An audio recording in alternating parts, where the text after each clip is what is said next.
এশার নামাজের পরে মাত্র 7 বার একটি দোয়া পড়ুন, আল্লাহ তাআলা আপনার মনের সকল আশা পূরণ করবেন। এটা আমার কথা নয়, নবীজি সাল্লাল্লাহু আলাইহি ওয়াসাল্লাম আমাদেরকে শিক্ষা দিয়েছেন। অনেকেই বলেন যে সকল আশা আল্লাহ তাআলা কিভাবে পূরণ করবেন, ভালো করে মনে রাখেন এটা অনেক সময় সাহাবায়ে কেরাম জিজ্ঞেস করতেন এবং নবীজি সাল্লাল্লাহু আলাইহি সাল্লামের উত্তর দিতেন। অনেক সময় সাহাবায়ে কেরাম বলতেন, ইয়া রাসূলুল্লাহ, ইয়া হাবিবাল্লাহ, আপনি আল্লাহর কাছে দোয়া করেন আল্লাহ তাআলা যেন আমাকে সম্পদের মালিক বানিয়ে দেন, আল্লাহ তাআলা যেন আমাকে একটু সচ্ছলতা দান করেন। এটা অনেক সময় সাহাবায়ে কেরাম বলতেন এবং নবীজি সাল্লাল্লাহু আলাইহি সাল্লাম এমন কিছু আমল শিক্ষা দিতেন।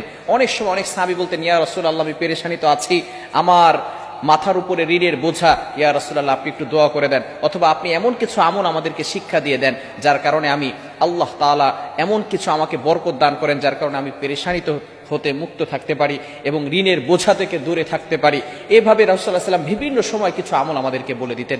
সুতরাং এশারের নামাজের পরে 7 বার এই দোয়াটি পাঠ করলে আল্লাহ তাআলা আপনার মনের আশা পূরণ করবেন। শুধু তাই নয়, এই দোয়াটি 7 বার পড়ার পরে আপনি আল্লাহ তাআলার কাছে যা চাইবেন এই দোয়াটা আল্লাহ তাআলা কখনো ফিরিয়ে দিবেন না। বলেন সুবহানাল্লাহ।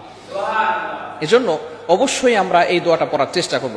নবীজি সাল্লাল্লাহু আলাইহি ওয়াসাল্লাম সকাল সন্ধ্যার কিছু আমল করতেন। ফজরের নামাজের পরে আমল করতেন, মাগরিবের নামাজের পরে আমল করতেন, ইশারের নামাজের পরেও তিনি আমল করতেন। সুতরাং ইশারের নামাজের পরে আমরাও এই আমলটা 7 বার করে পড়া আজকে থেকে শুরু করে দিব। নবীজি সাল্লাল্লাহু আলাইহি সাল্লাম বলে দিয়েছেন, দোয়াটি হচ্ছে আল্লাহুম্মা ইন্নী আসআলুকা বিআন্নী আশহাদু আন্নাকা আনতাল্লাহ লা ইলাহা ইল্লা আনতা আহাদুস সামাদ আল্লাযী লাম ইয়ালিদ ওয়া লাম ইউলাদ ওয়া লাম ইয়াকুল লাহু কুফুয়ান আহাদ। এখানে আমরা সূরা ইখলাস পাঠ করি, সূরা ইখলাসের শেষের কিছু অংশ এখানে অ্যাড করে দেওয়া হয়েছে। এখানে আল্লাহ তাআলার শেষের দিক দিয়ে আল্লাহ তাআলার প্রশংসা করা হয়েছে, অর্থাৎ আল্লাহ তাআলার কাছে কিছু চাওয়ার পরে অথবা শুরুর দিক দিয়ে যদি আল্লাহ তাআলার প্রশংসা করা হয়, আল্লাহ তাআলা ওই বান্দার প্রতি স্যাটিসফাই হয়ে যান, আল্লাহ তাআলা ওই বান্দার প্রতি খুশি হয়ে যান। আমরা প্রতিনিয়ত যে কাজগুলো করছি আল্লাহ তাআলাকে স্যাটিসফাই করার জন্য করছি, আল্লাহ তাআলাকে সন্তুষ্ট করার জন্য করছি।